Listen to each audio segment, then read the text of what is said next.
But the fact that he's able to just keep it very plain and simple through the phrases and not mess around with anything too much is what brings it together. But you've got to be listening for these compression shifts. Listen just to that little one again at 55. How much you've when he pauses and listen to the quality change. If these fictions only prove how much you've really got to lose.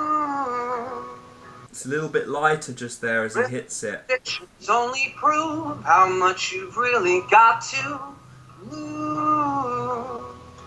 Through most of the verse, he's pretty much closed down. You know, he's right here where we would talk, really.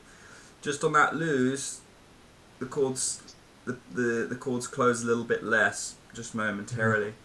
Now, some singers don't do this much, or they don't do it very obviously. Like that's quite a subtle shift. Now you'll notice some singers like Matt Bellamy do it very obviously, where you very clearly hear distinctive qualities of sound. It's easy to hear those types of shifts, but these types of shifts, like the one we just listened to, they're not as obvious to listeners, and these types of shifts are more common than the Matt Bellamy types, I guess you'd say, especially down in chest and lower stuff. You have to be really listening with some detail. It's not just, oh, I've got to get the right pitches. It's much more detailed than that. It's like in terms of learning this anyway. It's like, what type of sound exactly are they getting and how are they getting it? Yeah. And to me, when I hear that, I hear like a clear compression change. I hear a clear difference. Now, most people would just scoot straight past that and they wouldn't even think about it. They would just sing the note. But what separates really out some decent singers from the more average ones a lot of the time is just they're listening with more detail and more, you know, they're listening out for more. Because of that, they are, you know, they've got something bigger to try and put together with their own voice. So the more detail you can hear in other singers, the more detail you're going to start looking for in your own voice. But if all you hear is, right, I've got to get to the right pitch, you don't really listen deeply into the sound, and so you don't hear things. And one thing that you'll find as you get better, and just generally, is when you're a beginner, it's super easy to miss things. You just don't see them with your ears, I guess you'd say. You don't hear them with your ears, but you don't see them.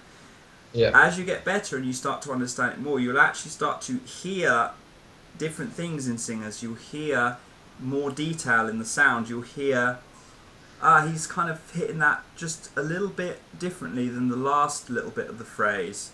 And you'll start to notice things like that you just probably, at least for me, when I was a guitar player and I went into singing, all I thought was, okay, I've just got to hit the pitches, let's go. You can think about it in terms of working on it. You've just got to take it one thing at a time. So you might do 20 minutes work on ear training, making sure you're getting that right, matching the pitches. Then you might spend 10 minutes on some compression stuff. You might spend 10 minutes, trying to see how far you can take your range comfortably. The point is you're not always looking for an end product. Especially when you're learning, a lot of the time you're looking just to chip away at one problem, then chip away at another problem, then another problem, and eventually over time everything smooths itself out into one cohesive kind of package.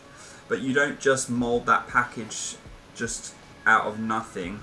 For most of us, we've got to kind of find like problems individually to pick away at, and overall they broadly help the voice.